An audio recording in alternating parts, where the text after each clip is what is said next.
Hi there, Christopher Thunder from Rider of the Storm. Here's my pair valve removal presentation, aka your smog pump. This is where it is on your XR650L, and you don't need this thing at all. This is what you can remove. All of this plumbing right here. Now, this is the diagram of your bike with the smog pump on the left side of the bike. This is the stuff you're going to remove. It really cleans up the look of the bike and looks a lot nicer. Don't remove the carbon canister. It's also called a breather storage tank. I don't know why they call it that. Now, with the smog pump delete, this is what the bike's going to look like. The upper breathing hose is hidden by your side number plate. You really want to make sure that the carbon canister stays there. It kind of acts like a buffer for the oil flow throughout the system. I tried removing this, but every time I popped a wheelie, I got a bunch of oil in my airbox.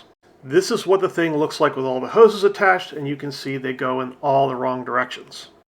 I'm sure it was needed for California emissions, but this really was a quick afterthought, and it's a really poor design that just sticks out the side of the motor and gets in your way. We're going to move on to the diagram. Here's your carburetor. And that red T is where the smog pump hooks up to it. You're not going to need that anymore.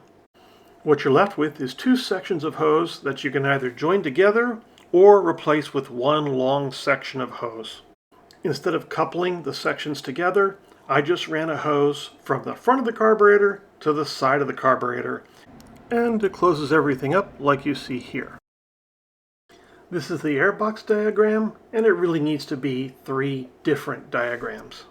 Now this diagram is kind of laughably confusing, but you can see the carbon canister is there, and you might need to replace a hose on the lower left as that hose dries out through the years, and you're going to need to find something at your auto parts store that'll suffice. Your carburetor input is offset to one side, and on the left side facing front, you're going to find there's 2 openings for recirculation. The top one's going to be the input from your carbon canister, and the bottom one's going to have a plug in it. With this photo, everything's easier to see. The pink 90-degree tube is hooked up to the Airbox drain port. Try to use the spring clamps provided. You may not like them, but they will last 20 years. So the carbon canister is going to plug in on the left side of the bike up top, and what I've done in the past is simply plug the other vent port on the bottom of the left side of the Airbox. This should help you put it all together. I do realize that none of this looks simple, but try narrating a video with this stuff. It's not an easy job, but somebody's got to do it. In this section of the video, I'm going to show you how to mount up the carbon canister. You have to slip the O-ring up over the bottom port and bring it around the middle of the canister so that the back part of the O-ring points to the back of the canister. Sometimes it helps to mount the canister to the frame first and then attach all the hoses. There's always somebody who has a different way of mounting this up, but this is the way that's worked for me.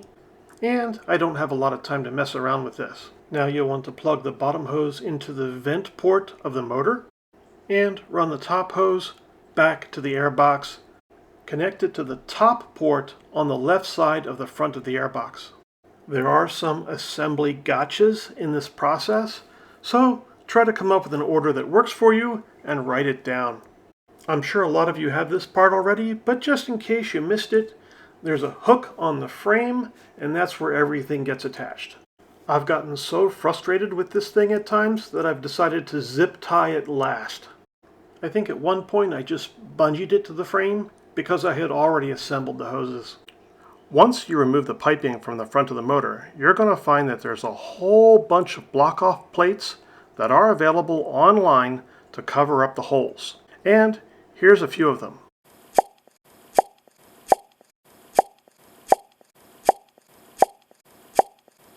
You are going to have to buy your own hardware.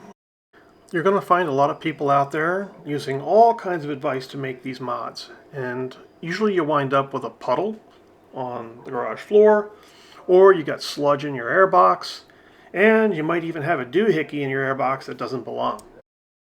These mods often cause a lot of oil dripping on your frame. A lot of the sludge winds up on your filter, and that just makes your engine run poorly. This is a crankcase breather mod, and it's really messy. When people ask me about oil puddles on the floor, the first thing I look for is a missing carbon canister.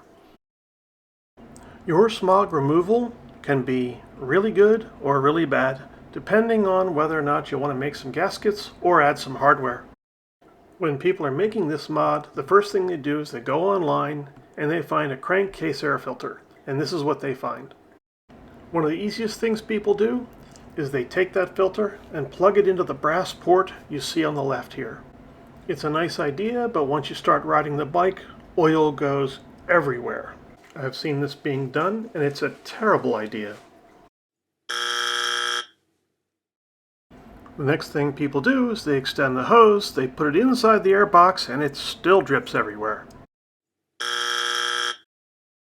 Which brings us back to this design, which doesn't need the extra filter, and the carbon canister acts like an oil interrupter. I hope you found this video really helpful today. I hope I didn't get anything wrong, and write me, let me know how I did. Thanks, and have a great day.